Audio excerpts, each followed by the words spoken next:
ข่าวดีตอนนี้ทีมงานกู้ภัยไทยลาวเริ่มส่งนักดำน้ำหรือว่านักประดาน้ำเข้าไปในถ้ำแล้วคาดว่าจะทะลุไปฮอดเนิน30ซึ่งเนิน30คาดว่าจะเป็นห้องโถงที่7ชีวิตติดอยู่ในถ้ำเหตุการณ์จะเป็นแนวใดพวกเขาไปรับชมพร้อมๆกันเลยสบายดี FC แฟนคลับทุกทานกันแล้วกันพี่น้องชาวไทยพี่น้องชาวลาวผู้ที่คอยติดตามข้อมูลข่าวสารเรื่องราวเกี่ยวกับ7ชีวิตเข้าไปขุดถ้ำเข้าไปขุดค่ำอยู่ในถ้ำแล้วเกิดเหตุการณ์พายุลมฝนตกติดต่อกันเป็นเวลาเกือบ1 อาทิตย์แล้วเฮ็ดให้น้ำไหลเข้าไปในปากทอหูเข้าถ้ำจนเฮ็ดให้ออกมาบ่ได้ในที่สุดกู้ภัยไทยลาวก็ร่วมแรงร่วมใจกันกับรัฐบาลลาวกับกองทัพประชาชนลาวพากันเข้าไปถึงหน้างานเข้าไปถึงทีเนาะแล้วก็เริ่มมือปฏิบัติในการสำรวจเพื่อจะหาวิธีเข้าไปช่วยเหลือ7 คนออกมาได้อย่างปลอดภัยเมื่อวานนี้ทีมงานไทยมาฮอดแล้วก็ลงเข้าไปสำรวจเช้ามื้อนี้เริ่มตั้งแต่6 โมงป่ายหน่อยนึงก็เริ่มส่งนักดำน้ำไปสุดแรกและตอนประมาณ10 กว่านาทีนี่น่าจะเป็นนักดำน้ำสุดที่2ท่านผู้ชมแล้วก็มีการเคลื่อนไหวจากทางการโดยเฉพาะทั้งแขวงไชยสมบูรณ์เนาะก็ได้ตั้งคณะกรรมการมามีคณะแพทย์คณะหมอแล้วก็มีทั้งตำรวจทหารที่เข้ามาตั้งเต้นเพื่อช่วยเหลือเนาะสำหรับแพทย์หมอนี่บ่แม่นว่าสิมารอท่าแต่7 คนทางในได้ต้องดูแลรักษาประเมินร่างกายและจิตใจของนักกู้ภัยทั้งลาวและไทยผู้ที่เข้าในถ้ำออกมาทุกครั้งต้องได้มาเช็คกวดสุขภาพว่าอยู่ตามเกณฑ์มาตรฐานบ่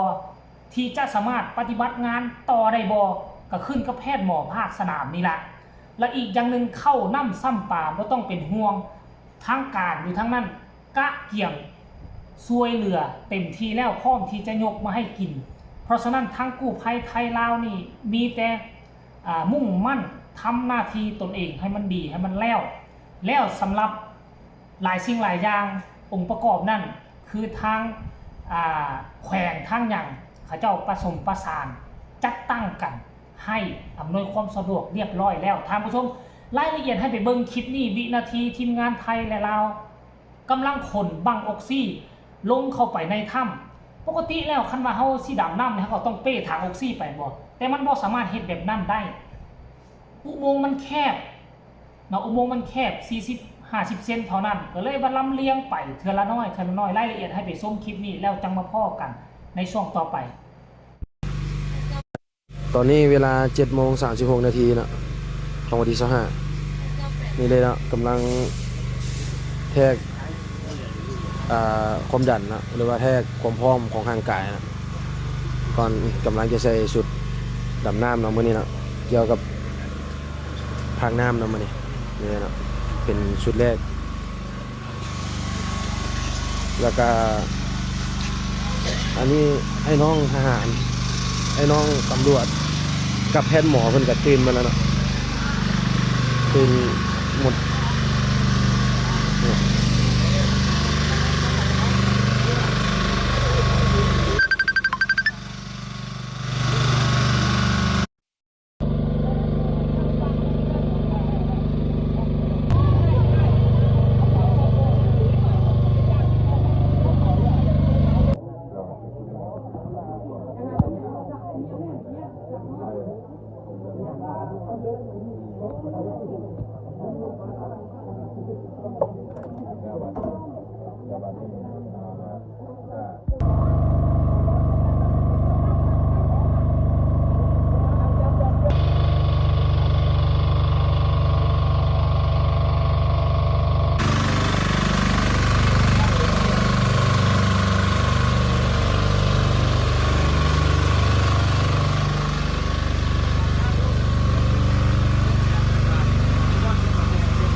เนาะที่นานๆเนาะ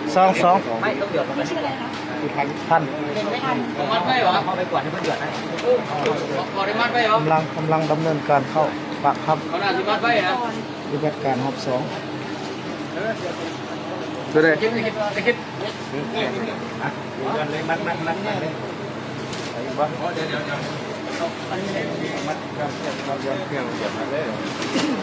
พี่เล้งลงหรือเปล่าคะเนาะที่นานๆเนาะ เห็นบ่ทุกคนฟังการให้ข้อมูลข่าวสารบ่ว่าจะเป็นเพจกู้ภัยลาวเพจกู้ภัยไทยเฮาก็รู้สึกอุ่นใจอย่างน้อยๆก็เขาบอกว่ามันมีออกซิเด้ถึงว่าน้ำท่วมก็บ่ย่านเนาะใส่ออกซิไปแล้วก็มุดดำไปผลสุดท้ายมันก็ต้องเป็นโพลออกเบื้องนั้นเพราะว่าห่างจาก100 เมตรไปมันเป็นโพรงถ้ำขนาดใหญ่หับคนได้หลาย10 คน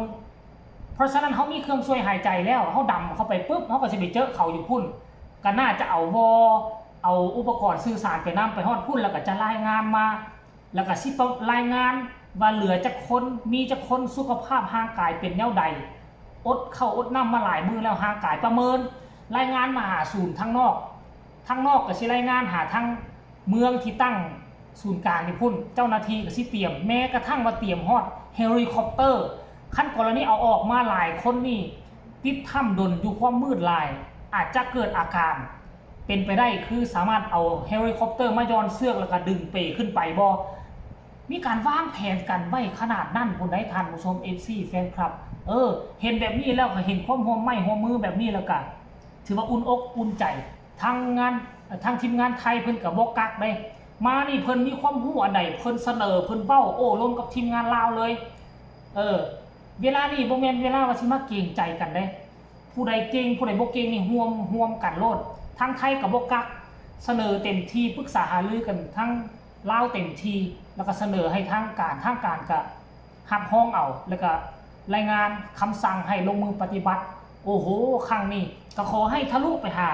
เนิน30ก็แล้วกันก็หวังว่าเขาจะอยู่เนิน30คันทะลุเข้าไปบ่อยู่เนิน30ก็แม่นว่าเขาอาจจะหนีน้ำเข้าไปหลายเนินมันมี 2-3 อุโมงค์ 2-3 ห้องโถงอยู่ทางด้านในน่ะเนาะท่านผู้ชม FC แฟนคลับเอาสำหรับคลิปนี้ก็มาแจ้งข่าวให้กับพี่น้องชาวไทยชาวลาวได้รับทราบข้อมูลเนาะรับทราบข้อมูลล่าสุดซึ่งข้อมูลดังกล่าวค่อยได้มาจากเพจบ่ว่าจะเป็นเพจของทางกู้ภัยไทยกู้ภัยลาวที่เพิ่นอยู่พื้นที่เนาะได้มาข้อมูลนี่เว้าซื่อเกือบ100%พุ่นล่ะก็ฝากให้ทุกคนกดไลค์กดแชร์เพื่อส่งกำลังแรงใจไปให้กู้ภัยลาวไทยณใต้คลิปนี้สำหรับคลิปนี้ลาท่านผู้ชมไปก่อนสบายดี